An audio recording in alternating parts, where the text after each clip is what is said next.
अस्सलामुअलैकुम, welcome back to my channel. कैसे हैं आप सब? आई होप आप सब खैरियत से होंगे। अल्हम्दुलिल्लाह हम भी खैरियत से हैं।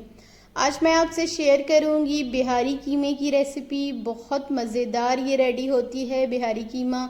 आई होप कि आपको मेरी ये वीडियो अच्छी लगी होगी, मेरी रेसिपी अच्छी लगी होगी। अच्छी लगी तो वीडियो को आपने एंड तक देखना है बग़ैर स्किप किए हुए, और मेरे चैनल को आपने लाजमी शेयर करना है, सब्सक्राइब करना है, लाइक करना है और बेल आइकन को भी आपने ज़रूर प्रेस करना है। चलें जी, आपका ज़्यादा टाइम वेस्ट नहीं करूँगी। बिस्मिल्लाहिर्रहमानिर्रहीम, हम रेसिपी की तरफ आते हैं। यहाँ पे है मेरे पास हाफ़ केजी कीमा। ये मशीन का कीमा है। इसे मैंने अच्छी तरह से वॉश कर लिया है, गर्म पानी से भी और ठंडे पानी से भी। इसके बाद मैं इसमें शामिल करूँगी कच्चा पपीता। ये कच्चे पपीते का मैंने पेस्ट बना लिया है। ये है मेरे पास 1.5 टेबल स्पून के करीब है। ये इसमें मैं शामिल करूँगी। इसके बाद मैं शामिल करूँगी 1 टेबल स्पून अदरक लहसुन पेस्ट। ये है 1 टेबल स्पून हरी मिर्चों का पेस्ट। ये तीखी वाली ग्रीन मिर्चें नहीं हैं, आप चाहें तो तीखी वाली भी यूज़ कर सकते हैं। हाफ़ कप मैं इसमें दही शामिल करूँगी। दही शामिल करने के बाद मैं इसमें शामिल करूँगी फ्राई प्याज। 1/3 कप है मेरे पास फ्राई प्याज। इसे मैंने फ्राई कर लिया और हाथों की मदद से हल्का सा क्रश कर लिया। फ्राई प्याज के बाद मैं इसमें शामिल करूँगी 1 table spoon coconut, desiccated coconut. ये ऑप्शनल है। इसे मैं हल्का सा ड्राई रोस्ट कर लिया है कोकोनट को। ये है नमक हस्बे जायका या 1 टीस्पून। चिली फ्लेक्स वो हाफ़ टेबल स्पून, थोड़े से ज़्यादा जाएंगे। धनिया पाउडर हाफ़ टी स्पून। ज़ीरा पाउडर हाफ़ टी स्पून। धनिया और ज़ीरा हल्का सा क्रश है, मतलब पाउडर बिल्कुल नहीं है।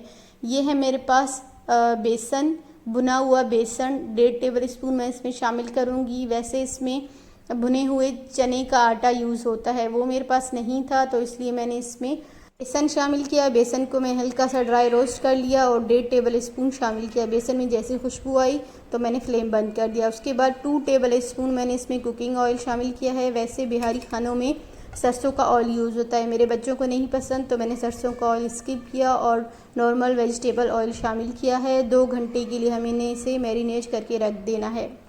2 घंटे कंप्लीट हो चुके हैं। यहाँ पे मैंने लिया है एक पतीले में 1/3 कप ऑयल। ऑयल को मैं गरम कर लूँगी और ये आप कीमा देखें। कीमे को मैंने तकरीबन 1.5 घंटे छोड़ा था, क्योंकि मेरे पास इतना टाइम नहीं था, इसलिए मैंने इसे 1.5 घंटे ही छोड़ा। आपकी मर्ज़ी, आप इसे 2 घंटे छोड़ें, 3 घंटे छोड़ें, या आप इसे ओवरनाइट भी मैरिनेट करके रख सकते हैं। अगली सुबह को आप इसे बना लें, उससे भी काफ़ी अच्छा रिज़ल्ट आपको मिलेगा। जितना आप इसे टाइम छोड़ेंगे ना, उतना अच्छा आपको रिज़ल्ट मिलेगा। अच्छा जी, मैंने इसे गरम ऑयल में डाल दिया है। अभी हल्का सा मिक्स किया और फ्लेम को मैंने अभी दम वाली कर लेना है और इसे कवर करके छोड़ देना है तकरीबन 20 मिनट के लिए। 20 मिनट के लिए मैं अब आपको दिखाती हूँ। ये देखें, पूरा पानी ड्राई हो चुका है, दही का पानी भी और कीमे का पानी भी। अब मैं क्या करूँगी कि इसमें 2 टेबल स्पून और पानी शामिल करूँगी। फिर से मैं इसे कवर करके रख दूँगी दम वाली फ्लेम पे तकरीबन 5 से 6 मिनट के लिए। मुझे लगा कि हल्के से इसमें थोड़ी सी कसर है, गली हुई नहीं है, तो इसलिए मैंने इसमें पानी शामिल किया। अगर आपको लगे कि आपका बिल्कुल कीमा रेडी है तो आप शामिल नहीं करें। पानी जैसे ही ड्राई हो चुका, अब मैंने इसमें हाफ़ लेमन जूस शामिल किया है और ये थोड़े से बारीक कटे हुए अदरक और हरी मिर्चें मैंने शामिल की।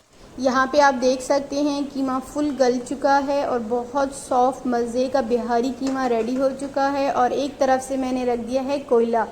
अब लास्ट में मैं इसमें शामिल करूँगी ऊपर से हाफ़ टेबल स्पून सूखा कुटा हुआ धनिया, और कोयला मैंने रख दिया है स्मोक देने के लिए।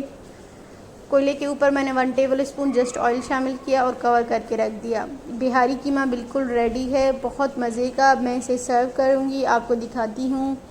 ये देखिए आप, माशाल्लाह माशाल्लाह, बहुत मज़े का बिहारी कीमा रेडी हुआ था। आप इसे नान के साथ खाएं। अच्छा, एक बात और, आप अगर इसे सरसों के ऑयल में बनाना चाहते हैं तो वो आपकी चॉइस है, आप बना सकते हैं, लेकिन ये नहीं कि आप सरसों के ऑयल में ही लाजमी से बनाएं। आप normal cooking oil, vegetable oil में भी आप इसे बना सकते हैं। मैंने भी इसे वेजिटेबल ऑयल में ही बनाया है, सरसों के ऑयल में नहीं। और आप इसमें बेसन भी यूज़ कर सकते हैं। अगर आपके पास चने का आटा नहीं है तो आप इसमें बेसन यूज़ कर सकते हैं। आई होप कि आपको मेरी वीडियो और मेरी बात समझ आ चुकी होगी। और मेरी अगर आपको आवाज़ क्लियर नहीं आई तो उसके लिए माज़रत, क्योंकि यहाँ पे बहुत ज़ोरों की बारिश हो रही है, तो इसी वजह से शायद मेरी आवाज़ आपको क्लियर ना आई। अल्लाह हाफिज़।